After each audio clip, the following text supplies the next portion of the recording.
Hello learner. Dale Carnegie की ये किताब how to win friend and influence people ये बुक पर्सनालिटी डेवलपमेंट के लिए नंबर 1 बुक मानी जाती है, जो हमारे व्यक्तिगत विकास के लिए हमको गाइड करती है। इसमें डेल कार्नेगी द्वारा बताए गए 12 प्रभावशाली तरीके जिनसे आप लोगों के सबसे पसंदीदा इंसान और एक अच्छा लीडर बन सकते हैं। इन तरीकों का इस्तेमाल करके आप लोगों से अपनी बात आसानी से मनवा सकते हैं। अगर आपको लाइफ में सफल होना है, फिर वो जॉब, बिजनेस या कोई प्रोफेशन ही क्यों ना हो, ये किताब आपको जरूर पढ़ना चाहिए। तो चलिए इन 12 तरीकों को एक एक करके समझते हैं। नंबर 1, आप बहस कभी नहीं जीत सकते। डेल कार्नेगी कहते हैं कि हमें कभी किसी के साथ बहस नहीं करनी चाहिए।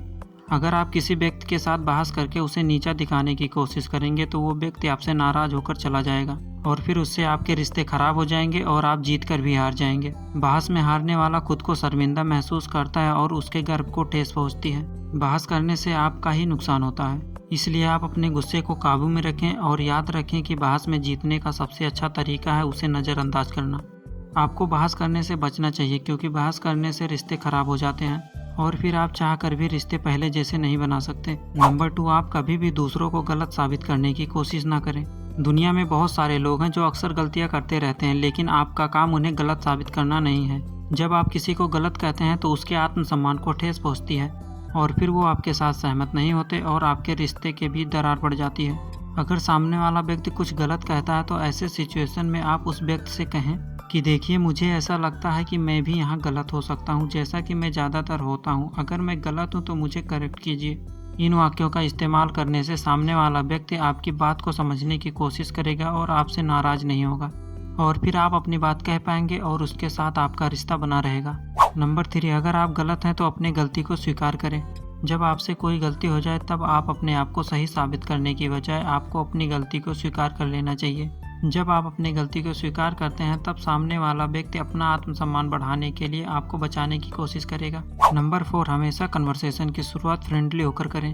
अगर आप गुस्से का जवाब गुस्से से देंगे तो आप कभी भी सामने वाले व्यक्ति को प्रभावित नहीं कर पाएंगे और अगर हम गुस्से वाले व्यक्ति के साथ दोस्ती, सहानुभूति और विनम्रता से पेश आएं तो हम उस व्यक्ति को शांत कर सकते हैं और विपरीत परिस्थितियों को भी अनुकूल परिस्थितियों में बदल सकते हैं। गुस्से वाले व्यक्ति के साथ जब आप फ्रेंडली बात करेंगे तो उसका गुस्सा शांत हो जाएगा और समस्या का समाधान आसानी से निकल जाएगा।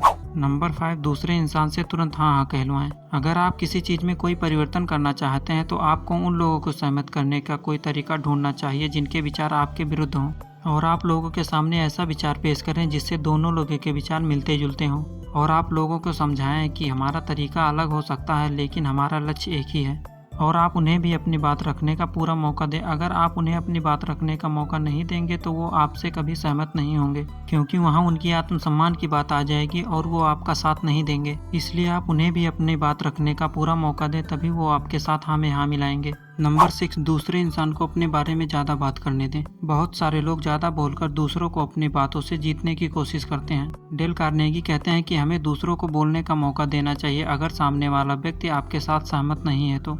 अगर आप किसी के साथ सहमत नहीं भी हैं तो भी उन्हें अपनी बात कहने दें और आप उनकी बात खत्म होने के बाद ही बोलें। ऐसा करने से आप दूसरों के बारे में अधिक जान पाएंगे।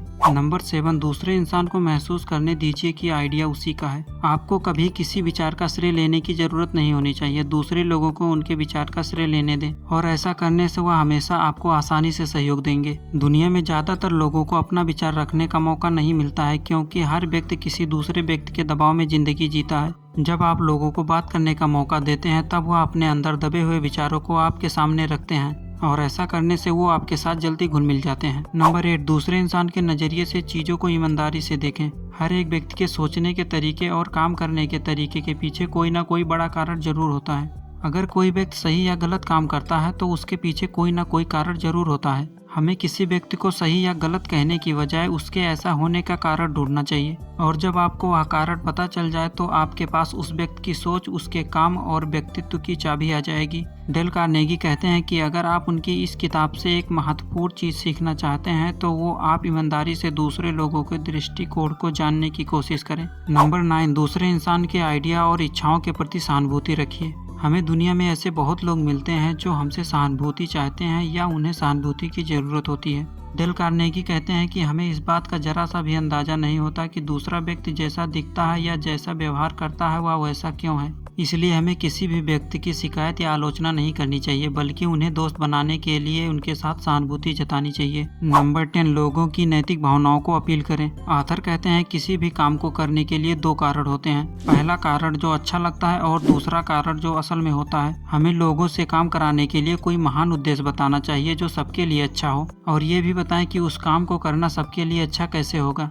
नंबर 11, अपने आइडिया को नाटकीय बनाएं। सिर्फ सच्चाई को कहना काफी नहीं होता, उसे दिलचस्प, चमकीला और नाटकीय बनाना जरूरी है। फिल्म और टेलीविजन के प्रोग्राम यही करते हैं। फिल्मों और टेलीविजन में केवल सच को ही नहीं बल्कि झूठ को भी इतना चमक धमक से भरा हुआ नाटकीय बनाकर दिखाया जाता है कि वह सच लगने लगता है और लोगों को आकर्षित करता है। सबसे ज्यादा इम्पोर्टेंट है कि किसी काम को प्रदर्शित करने का तरीका। लोगों के सामने अपने विचार शब्दों में बताने की बजाय उन्हें दिलचस्प बनाएं और एक नाटकीय ढंग से प्रदर्शित करें। नंबर 12, जब कुछ और काम ना करे तो दूसरे लोगों को प्रेरित करने के लिए चुनौती दें। ऑथर कहते हैं अगर आपके कर्मचारी कम काम कर रहे हैं तो अपने कर्मचारियों से ज़्यादा काम लेने के लिए उन्हें चुनौती दें और कंपटीशन का इस्तेमाल करें। चार्ल्स शॉप के मिल के कर्मचारी अपना काम पूरा नहीं कर रहे थे। फिर उन्होंने एक दिन के शिफ्ट के कर्मचारियों के द्वारा किए गए काम को अंकों के रूप में फर्श पर लिख दिया, और जब रात के शिफ्ट के कर्मचारियों ने उस अंक को देखा तो पूछने लगे कि ये क्या है। तो चार्ल्स शॉप ने बताया कि दिन के कर्मचारियों ने इतना काम किया है। उसके बाद रात के शिफ्ट के कर्मचारियों ने उससे ज़्यादा काम किया। ये सिलसिला लगातार चलता रहा और मिल की प्रोडक्शन बढ़ गई। जो कर्मचारी कम काम करते थे अब वो ज़्यादा काम करने लगे थे। डेल कार्नेगी कहते हैं कि अगर कोई व्यक्ति ठीक से काम ना कर रहा हो तो उसे चुनौती देकर प्रोत्साहित करें। तो लर्नर, इस वीडियो में बस इतना ही। मिलते हैं किसी नेक्स्ट वीडियो में, तब तक के लिए बाय।